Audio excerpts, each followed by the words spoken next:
नमस्कार. आम्ही महानगरपालिका प्राथमिक व माध्यमिक शाळा जेवणचे विद्यार्थी आज लोकसेवा हक्क दिनानिमित्त आपण इथे जमलेलो आहोत. त्या अंतर्गत आमची शाळा प्रस्तुत करत आहे एक छोटीशी नाटिका. आमच्या नाटिकेचे नाव आहे भारताचे सुशासन म्हणजे लोकसेवा हक्क अधिनियम. भारताचे सुशासन म्हणजे लोकसेवा हक्क अधिनियम. भारताचे सुशासन म्हणजे लोकसेवा हक्क अधिनियम. भारताचे सुशासन म्हणजे लोकसेवा हक्क अधिनियम. ही नाटिका आमच्या पालकांच्या अनुभवावर आधारित आहे. चला तर मग पाहूया ही नाटिका. भारत माझा देश आहे. भारताचे संविधान माझा अभिमान. भारतात लोकशाही आहे. भारतात सुशासन आहे. भारत माझा देश आहे. संविधान तर माझाही हक्क आहे. लोकशाही तर मीही जपतो. सुशासन आता सुशासन म्हणजे काय काही कळलं नाही बाबा. थांबा मी सांगते. सुशासन म्हणजे शासनाद्वारे ज्या विविध सेवा लोकांना पुरवल्या जातात त्यांची अंमलबजावणी व त्यांचे पूर्ण होण्याची खात्री म्हणजे लोकसेवा हक्क अधिनियम. सुशासन म्हणजे लोकसेवा हक्क अधिनियम काही समजलं नाही. सोप्या भाषेत सांग बरं. थांबा प्रसंग सांगते ना. घरातील प्रसंग.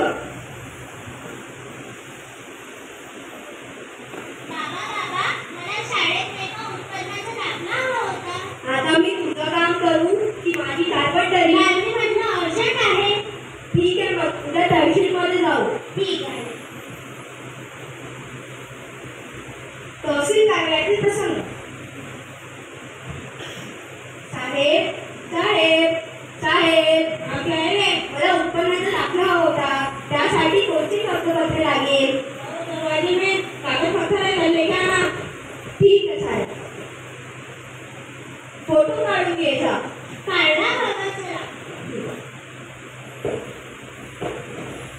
तहसील कार्यालयातील दुसऱ्या दिवसाचा प्रसंग. साहेब हा काय रे? मी काही तुम्ही सांगितलेले कागदपत्रे आणली. हे घ्या. आता मला मिळेल ना उत्पन्नाचा दाखला? इथे लगेच मिळते आता तुम्हाला देखील मला ना. ठीक आहे साहेब. तुम्ही अर्जाचा दाखला घेतला का? नाही मग घेतो.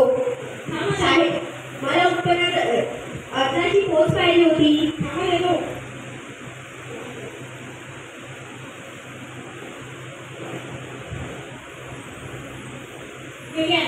हो.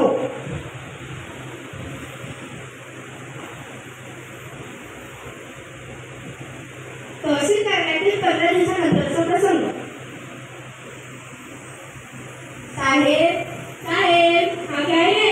तुम्ही सांगितलं होतं आता मला मिळेल ना उत्पन्नाचा दाखला? इथे जमीन मिळते का? सर मला थोडं अर्जंट होतं. नाही सकाळ सोडले सकाळ तरी काम करी का? मला थोडं अर्जंट होतं. अरे जल्दी चाहिए तो कुछ खर्चा पाणी तो लगेगा ना. खर्चा पाणी ठीक आहे. अरे बेटा तू? मला सिरियल दीदीला काम होतं मी तिच्यासोबत आली.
चला तर सगळे म्हणूया